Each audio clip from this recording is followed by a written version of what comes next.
आज मैतेई हिंदुओं पे हमले हो रहे हैं, सरकार मौन है। हिंदुओं के नरसंहार को नरसंहार नहीं माना जाता। 47 में ये वही सरकार है, वही राज्य सत्ता है जिसने 5 करोड़ हिंदुओं को एक इस्लामी मुल्क को सौंप दिया। क्या भविष्य था उनका? और आप समझ सकते हैं कि कितनी घृणा रही हो। मोदी जी पॉलिसी के लेवल पे देखेंगे तो हिंदू विरोधी हैं, एंटी सनातन है, सनातन से घृणा करने वाले हैं, गौरक्षकों को गुंडा के। सरकार मिसमैनेजमेंट में पराकाष्ठा को टच कर चुकी है। सरकार हिंदुओं का पैसा हिंदुओं के खिलाफ इस्तेमाल करने की पराकाष्ठा को टच कर चुकी है। वो मैं आपको बता रहा हूं कि जब सरकार कंट्रोल ले लेती है तो उसके बाद देखिए क्या प्रभाव पड़ता है आपके समाज में। जो बीजेपी के सहयोगी जो अलग अलग पार्टियां, आरएसएस हो चाहे अलग अलग जो और भी बजरंग दल हो चाहे कोई भी उनके सहयोगी पार्टियां हैं, उनके अंदर ये पैसा पंप तो नहीं हो रहा कहीं? 100% आने वाले 2024 के लोकसभा चुनावों में हर जगह से cross the length and breadth of the country चुनाव लड़ा जाएगा। हम कैंडिडेट्स खड़े, कहां से लाएंगे उसकी चिंता। दोस्तों नमस्कार। एक आपने बड़ी अनोखा चीज आज जंतर मंतर पे देखने को मिला मुझे, मंदिर मुक्ति अभियान।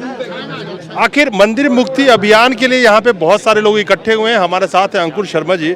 अंकुर शर्मा जी, पहले हम जानना चाहेंगे कि ये मंदिर मुक्ति अभियान की जरूरत क्या पड़ी है? देखिए, एकम सनातन भारत दल के मेंबर, सदस्य, कार्यकर्ता, अधिकारी यहाँ पे हैं और उसके साथ ही माता वैष्णो देवी से जुड़ा हुआ संप्रदाय, रिलीजियस डिनोमिनेशन जिसे लीगल भाषा में कहते हैं, बारीदार समाज, उसके भी प्रतिनिधि यहाँ पे हैं।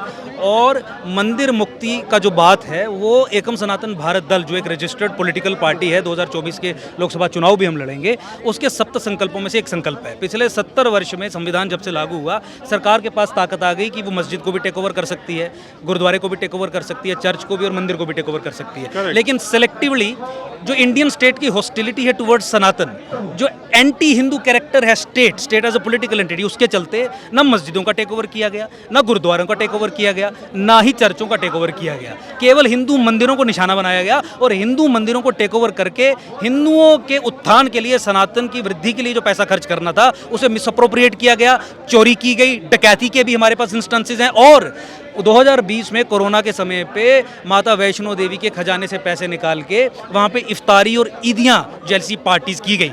पर्टिकुलर किसी स्टेट्स को आप रिप्रेजेंट करें कि ऑल ओवर इंडिया की बात कर रहे हैं? हम ऑल ओवर इंडिया की बात कर रहे हैं। और आप यहाँ पे अगर देखेंगे तो 28 राज्य और 8 केंद्र शासित प्रदेशों के हमारे जो प्रतिनिधि हैं वो हैं। आप उनसे भी बात कर सकते हैं। यहाँ तमिलनाडु के लोग हैं, यहाँ कर्नाटका के लोग हैं, आंध्रा के हैं, मणिपुर, असम के लोग हैं, यहाँ पे गुजरात के हैं, महाराष्ट्र के हैं, जम्मू कश्मीर के हैं, हिमाचल के हैं, पंजाब के, हरियाणा के हैं, दिल्ली के, हर जगह से 28 राज्यों के प्रतिनिधि आपको यहाँ पे मिलेंगे। और चूंकि टेम्पल पे जो लेजिस्लेशन है वो एक संविधान में स्टेट लिस्ट में आता है, तो इसीलिए मुख्यतः राज्य सरकारों की हम बात कर रहे हैं। और केंद्र सरकार भी पार्लियामेंट के जरिए कानून बना के इस पे एक पॉलिसी डिसीजन ले सकती है। नहीं, तो आपका ऑब्जेक्शन ये है कि केंद्र सरकार के जो अधीन ये मंदिर अभी आ रहे हैं या उनको लाए जा रहे हैं, उसमें जो चंदे आ रहे हैं या जो चढ़ावा आ रहा है, जो पैसे आ रहे हैं, उस पैसे को मिसयूज करने पे आपको एतराज है कि आप चाहते हैं कि आप वो सीधा आप लोगों के अंडर में हो? नहीं, मिसयूज करना एक मैंने बताया कि किस तरीके से सरकार दुरुपयोग कर रही है, वो एक अलग विषय है। ठीक है। विषय ये है कि हिंदुओं के प्लेसेस ऑफ वर्शिप या रिलीजियस इंस्टीट्यूशंस को टेक ओवर करने का सरकार के पास संवैधानिक हक नहीं है। अगर संवैधानिक हक है तो वो सबके लिए है, सब कम्युनिटीज़ के रिलीजियस इंस्टीट्यूशंस को टेक ओवर करने का है। और 2012 की सुप्रीम कोर्ट की जजमेंट के बाद ये साफ हो गया है कि अधिक से अधिक 4-5 वर्ष के लिए आप टेक ओवर कर सकते हैं। उसके बाद आपको हिंदुओं का लिया तो हिंदुओं को वापस लौटाना है। ये सरकार ऐसा नहीं कर रही है और मंदिरों को टेक ओवर करके वहाँ पर जो चढ़ता हुआ चंदा है जो सनातन के सशक्तिकरण के लिए इस्तेमाल होना हो उसे मिसअप्रोप्रिएट कर रही है और उसमें धांधलियाँ करती है। क्योंकि आपके सीईओज जो हैं एसडीएम लेवल के अधिकारी अपॉइंट किए जाते हैं, उसमें वो बहुत सारी फेयरिस्ट है। कहीं सर एक मिनट, वो पैसा सिर्फ आप कह रहे हैं दूसरे धर्म के लोगों के लिए जो यूज किया जा रहा है उस पर ऐतराज है कि और भी कुछ टाइप का डाइवर्सन है? सरकारी कंट्रोल हिंदू मंदिरों पे हमें ऐतराज है। ठीक है, नंबर 1 पैसा खर्च करना जो गलत तरीके से किया जाता है वो हम आपको बताने का प्रयास कर रहे हैं कि सरकार मिसमैनेजमेंट में पराकाष्ठा को टच कर चुकी है। सरकार हिंदुओं का पैसा हिंदुओं के खिलाफ इस्तेमाल करने की पराकाष्ठा को टच कर चुकी है। वो मैं आपको बता रहा हूँ कि जब सरकार कंट्रोल ले लेती है तो उसके बाद देखिए क्या प्रभाव पड़ता है आपके समाज पे। और अंकुर जी, मैं इसलिए आपसे ये क्वेश्चन पूछ रहा था कि इस सरकार पे मौजूदा, आप सरकार करते हैं, मैं बिल्कुल पॉइंटेड करके बोलता हूँ कि केंद्र सरकार, एब्सोल्युटली, सेंट्रल गवर्नमेंट पे अभी ये कई तरह के आरोप है। जब से आई है सत्ता में तब से, फॉर एन एग्जाम्पल, जो CSR फंड हुआ करता था, कॉर्पोरेट सोशल रिस्पॉन्सिबिलिटी फंड, उसको अपने सहयोगी पार्टियों की तरफ डाइवर्ट करती है। RSS के तरफ बोलता हूँ खुल के, ये आरोप लग रहे हैं। तो क्या मैं इसको ऐसे मानूं कि जो मंदिर के फंड हैं जो जनता के वेलफेयर पे खर्च होना चाहिए जैसे बहुत सारे धर्मों में है, खासकर मैं बात करूं जैसे सिख लोग लंगर लगाते हैं, उस तरह से करते हैं, मैं एक एग्जाम्पल के लिए बात कर रहा हूं। तो क्या ये फंड इस तरह भी डाइवर्ट हो रहा है कि जो बीजेपी के सहयोगी जो अलग अलग पार्टियां, आरएसएस हो चाहे अलग अलग जो और भी बजरंग दल हो, चाहे कोई भी उनके सहयोगी पार्टियां हैं, उनके अंदर ये पैसा पंप तो नहीं हो रहा कहीं? 100% आरटीआई फाइल की गई थी बारीदार समाज के द्वारा श्राइन बोर्ड जम्मू कश्मीर में, जो माता वैष्णो देवी श्राइन बोर्ड है, और उसके जवाब में हमने पाया कि ये जो जिस परिवार की आप बात कर रहे हैं ना, भाजपा संघ की, इनके लोगों ने श्राइन बोर्ड से पैसे लेके अपनी बिल्डिंग्स कंस्ट्रक्ट की हैं, जो अपने दफ्तरों में और अपने रेजिडेंसेज में तब्दील की हैं। तो वो सब चीज़ें जो है वो समय समय पर आपके सामने लाई जाएंगी।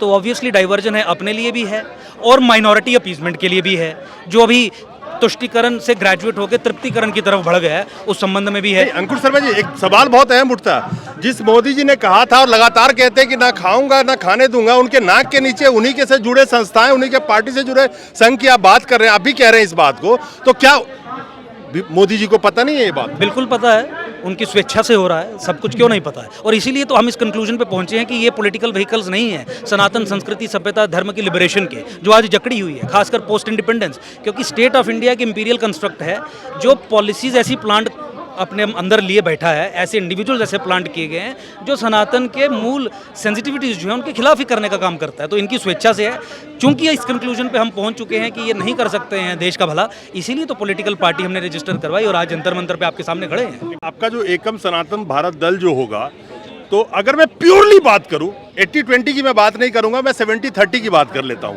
एकदम प्योर 70% जो हिंदू इस देश के हैं उनकी राजनीति करेंगे या 30% वालों को भी करेंगे? हमारे मुद्दे सामने हैं। हमने ये कहा कि सनातन संस्कृति सभ्यता धर्म के खिलाफ जो जेनोसाइडल प्रोसेसेस अनलीश किए गए हैं उसे रिवर्स करने का हम काम करेंगे। संघर्ष हमारा वही है। इस प्रोसेस में, इस सनातन के सशक्तिकरण में जो जो लोग इसके खिलाफ काम कर रहे हैं उनकी कोई बात नहीं होगी। आप 70% को ही लेके चलिए। मैं 70% को लेके चलूं अगर, तो क्या आपका मकसद ये होगा कि बाकी 30% पे कोई ध्यान नहीं देना? आपने जेनोसाइड की बात करी है, you talked about the genocide. जिस जेनोसाइड का प्रोपेगेंडा गोदी मीडिया के द्वारा फैलाया जाता है, जो कहीं एग्जिस्ट नहीं करता कई बार, तब भी आपके दिमाग में जहन में भर दिया जाता है, तो एकम सनातन धर्म दल जो होगा तो क्यों नहीं ऐसा कर दिया कि सबको साथ लेके चलने की बात क्यों नहीं कर दिया? कौन जेनोसाइड कर रहा है इस देश में? देखिए, मैं बता रहा हूँ, 1990 में किसने जेनोसाइड किया कश्मीर वैली में? किसने किया? किसने किया? हिंदुओं का नरसंहार जम्मू कश्मीर में हुआ, और हिंदुओं के नरसंहार को आज तक मीडिया, खासकर नेशनल मीडिया और भारत सरकार माइग्रेशन कहती है। शर्म आनी चाहिए। एक नरसंहार हुआ, उस वक्त सरकार किसकी थी? भाजपा की, भाजपा समर्थित सरकार थी। उसी भाजपा की सरकार को जनता ने तो 2014 में चुना है ना। भाजपा के खिलाफ ही तो एकम सनातन भारत दल खड़ा है ना। मैं खिलाफ की बात नहीं कर रहा हूँ। भाजपा जब पार्टी में आई थी तो मोदी जी ने सबका साथ सबका विकास का नारा लगाया था। उस वक्त ये नहीं कहा था कि मैं जो राजनीति कर रहा हूँ वो करूंगा। तो उसी फ्रॉड के अगेंस्ट तो एकम सनातन भारत दल खड़ा है ना। आप जो बात कह रहे हैं उस बात को हम समझते हैं, मानते हैं, तभी तो एक सनातनी विकल्प खड़ा करने का प्रयास हमने किया है ना। आज एकम सनातन भारत दल उन्हीं सब विध्वंसों के खिलाफ जो है वो बात है। आज मैतेई हिंदुओं पे हमले हो रहे हैं, सरकार मौन है।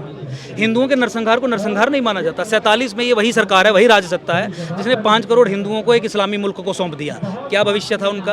और आप समझ सकते हैं कि कितनी घृणा रही होगी कि हम 4-5 हिंदुओं को मरने के लिए, 4-5 करोड़ हिंदुओं को मरने के लिए छोड़ सकते हैं इस तरीके से। आखिरी सवाल एक ये है, क्या आप, मुझे लगता है कि कहीं ना कहीं ये मेरा सवाल है कि क्या मोदी के पॉलिटिक्स से इंस्पिरेशन लेके, और क्योंकि सिंगल हैंडेडली वो लगता है कि हिंदू की, उनको ऐसा लगता है कि हम ही हिंदू के हितैषी है और वो जो राजनीति करे जिस पे उनको सक्सेस मिल रहा है, क्या उसी सक्सेस पाथ पे आप दूसरा दरवाजा जनता के लिए खोलना चाहते हैं? देखिए, हिमालय के इस्लामीकरण के लिए 2014 में जम्मू कश्मीर की non secular theocratic Islamic legislative assembly ने एक कानून बनाया जिसका नाम था J&K state lands vesting of ownership to the occupants act. ये एक ऐसा सबवर्सिव, सटल, छुपा हुआ जिहादी टूल था जिसके जरिए देश के टुकड़े टुकड़े करने का षड्यंत्र किया गया था। 2014 में मैंने स्वयं चुनौती दी थी, PIL number 41/2014, title Ankur Sharma versus state of J&K and others, और 2020 में उस कानून को ध्वस्त करवा दिया। आज मोदी सरकार उस कानून के फेवर में हाईकोर्ट में रिव्यू पिटीशन फाइल करके खड़ी है। मोदी से कौन इंस्पिरेशन लेगा? आप मेरी बात समझिए। इन्होंने तो मीडिया के माध्यम से माहौल बनाया कि मैं हिंदू हृदय सम्राट हूं। हम तो ग्राउंड पे संघर्ष करके यहाँ पहुंचे हैं। जो कानून हिंदुओं के, सनातन के, देश के खिलाफ बनाया गया, राष्ट्र के खिलाफ, 6 वर्ष की लड़ाई में बिना सत्ता के उसे ध्वस्त करवा दिया। जो 90 MLAs ने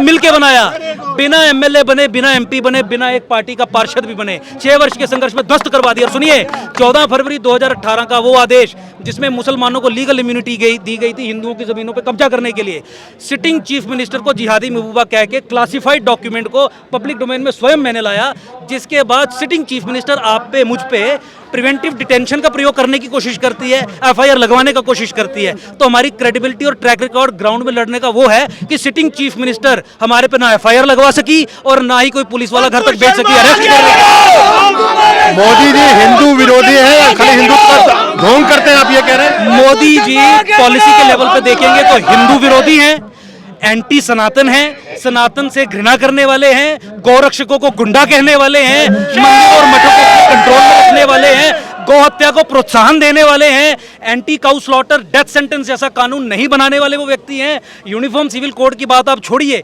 पॉपुलेशन कंट्रोल पे कोई भी कार्य ना करने वाले लोग हैं। हिंदू जहां जहां रेजिस्टेंस बिल्ड करने की कोशिश करता है उस रेजिस्टेंस को खत्म करने वाले वो लोग हैं। इसीलिए एकम सनातन भारत दल का निर्माण हुआ है। 2024 में पूरा 543 सीट भी लड़ने जा रहे हैं। उत्तर से दक्षिण और पूरब से पश्चिम हर जगह पे हमारी वो है क्या कहते हैं प्रेजेंस है। और आने वाले 2024 के लोकसभा चुनावों में हर जगह से cross the length and breadth of the country चुनाव लड़ा जाएगा। हम कैंडिडेट्स खड़े, कहां से लाएंगे उसकी चिंता आप मत करिए, हम करें, वो हम आपको बताएंगे भी नहीं, आपको बताएंगे भी नहीं। मैं इसलिए एकम सनातन भारत दल, एकम सनातन भारत दल सनातनी इटर्नल वैल्यूज और प्रिंसिपल से जुड़ा हुआ दल है। मैंने बहुत बार ये कहा है कि बदलाव लाने के लिए हमें अर्थ की आवश्यकता है, अनर्थ की आवश्यकता नहीं है। आप इन सब लोगों से पूछिए, हजारों रुपए दान करके ये लोग पार्टी में, पहले हमारे जो हरिद्वार का अधिवेशन था उसमें आए थे कि नहीं आए थे? तो मैं आपको इतना बता दूं, मैं सुनिए, अनर्थ की आवश्यकता नहीं है, अर्थ बहुत है। और सुनिए, अर्थ की कोई जरूरत ही नहीं है। नहीं, मैं और सवाल किसी जो से पूछा ये तो सुन लीजिए आप। हाँ। आज के वक्त में 80% से ज्यादा चंदा बीजेपी को जा रहा है। वो अनर्थ है। सुनिए तो सही, वो अनर्थ सुनिए है। तो सही, वो अनर्थ है। और जितने भी 15% भी टोटल जो बाकी के पॉलिटिकल पार्टी है उसके भी पाइपलाइन को बंद किया जा रहा है। इस वक्त में जहां पे एक लोकसभा सीट पे 72 से 78 लाख कहीं पे डिफर करता है खर्च करने की है, वहां पे 200 करोड़ रुपए खर्च होते हैं। वो अनर्थ है। हम अनर्थ से चुनाव कहां से लड़ेंगे? वो अनर्थ है, उससे हम चुनाव नहीं लड़ेंगे। हमारा जो चुनाव लड़ने का मॉडल है वो कुछ समय में इनोवेटिव है, आपके सामने आएगा। अर्थ की कमी हमें नहीं पड़ने वाली, मैं आपको आश्वासन दे रहा हूं।